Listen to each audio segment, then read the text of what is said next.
दुपारी भारतीय महिलांनी करिश्मा करून दाखवला. इंग्लंड म्हणजे यजमान संघाला हरवून दाखवलं. कॉमनवेल्थची अंतिम फेरी गाठून दाखवली. ती मॅच संपली. लगेच आम्ही क्रिकेट वेड्यांनी उडी मारली. कुठं डायरेक्ट फ्लोरिडाला? मनानी हो.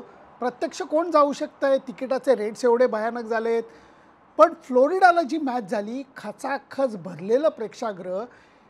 अमेरिकेचे प्रेक्षक, क्रिकेट वेडे प्रेक्षक लाईव्ह क्रिकेटसाठी किती तहानलेले आहेत हे त्याच्यातनं कळत होतं.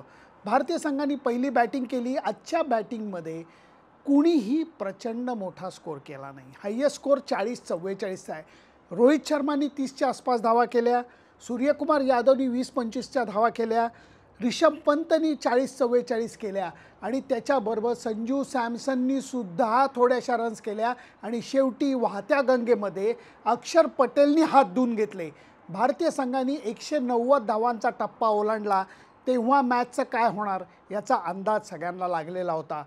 गेल्या सामन्यामध्ये भुवनेश्वर कुमारनी चांगली बॉलिंग केली, पण आवेश खानला फटके पडले होते. या मॅचमध्ये एक्झॅक्टली उलटं झालेलं आपल्याला दिसतंय.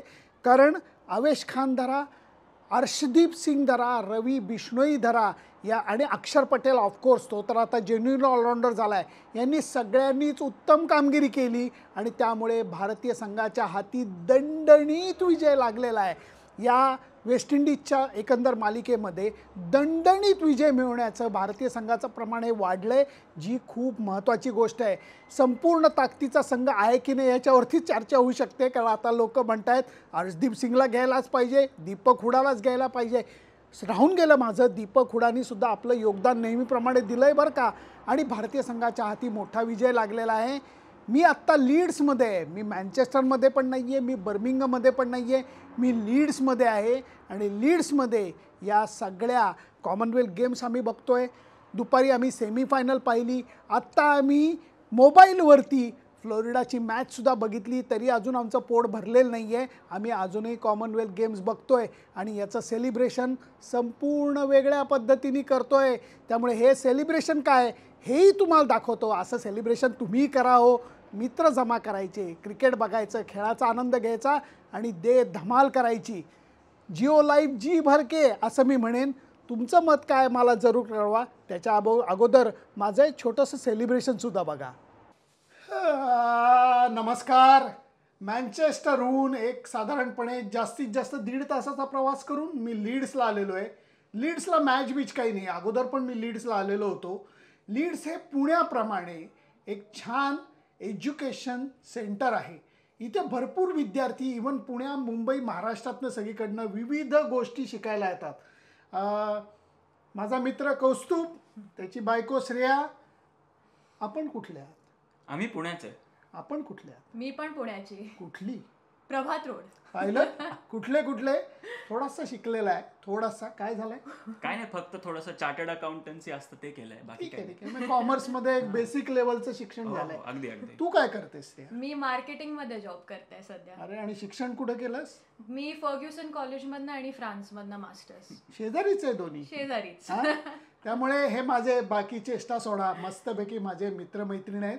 आणि आज लीड्सला आलोय. काय सुंदर हवा मिळाली आज. एकदम समर वेदर दिसतंय तुम्हाला, जसं दिसतंय एकदम छान वातावरण आहे. छान समर वेदर असल्यामुळे आम्ही म्हणलं जरा एक छान मसाला ताक घेऊन येऊया. त्यामुळे सुरेख अशी रोजे वाईन आणलेली आहे ही बघा. त्यामुळे क्या बात आहे. त्यामुळे आजचं संध्याकाळ ही रोजे वाईन आणि त्याच्यानंतर पनीर बिर्याणी करणार होतो आम्ही. पनीर बिर्याणी ती मी तुम्हाला शिकवणार आहे नक्की. त्यामुळे आपण पहिल्यांदा वाईन शोध. हे छान की हे मस्त आहे सगळं. हो, पण ह्याच्यात काही जास्त मजा येत नाही. का ग? हे काय, पण मला जरा छान भेळ असं काहीतरी चाललं असतं. किंवा दाणे म्हणा किंवा असं काहीतरी. आता हे ठीक आहे, हे चमचमीत काहीतरी मिळालं असतं तर बरं झालं असतं, अजून रंगत आली असते. वाईन बरोबर तुम्हाला चमचमीत हवंय? हा, थोडंसं काहीतरी. जरा डोळे मिटा. अरे बापरे, काय देत आहे? जरा हातात द्या. हे घ्या. हे काय देत आहे? प्रोटीन बार वगैरे कुठं वाईन बरोबर? प्रोटीन बार देण्या एवढा मी अरसिक असू शकतो का? त्यामुळे उघडा काय येते. चला उघडा डोळे. पलीकडे काय बघू नका, उघडा. हा, आणि आता चक्क ते खा. अरे बापरे, हे तर वेगळंच काहीतरी दिसतंय. खा खा खा. मी तोपर्यंत वाईन ओततो एका बाजूला. वा, काय आहे? पुण्यात गेल्यासारखं वाटतं. काय आहे काय पण ते? हा हे काय तर आहे?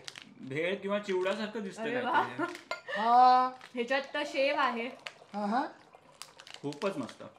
ऍक्च्युअल भेळ. आता हे काय आहे तुला सांगतो. हे चक्क हे धर तू खा, तू हादडणं चालू ठेव. हे चक्क बिंज बार आहे बर. आणि हे चितळ्यांचं प्रोडक्ट आहे. अरे बापरे, खरं?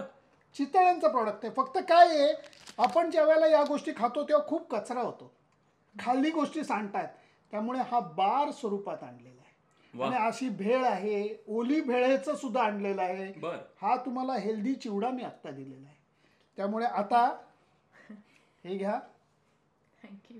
आणि हे घ्या आणि हे घ्या. थोडंसं यांना दिलंय, मी डायरेक्ट हे लावतो.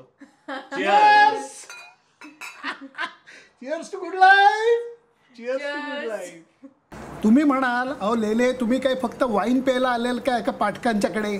तसं नाही. अहो लेले आहे आडनाव, खायला हे लागणारच. फक्त खाणं म्हणजे मला हे द्या मला ते द्या ही आपली पद्धत नाही. जिथं जायचं तिथं काहीतरी गंमत करून दाखवायची. त्यामुळे आता चेहऱ्यावरती माझ्या कॅमेरा नको, याच्यावरती कॅमेरा घ्या. खुलजा सिमसिम. ही जी गरम वाफ येते याच्या आत कौस्तुभ पाठक काय केलं आहे आपण? पनीर बिर्याणी. पनीर बिर्याणी केलेली आहे. आणि कुणी केली आहे?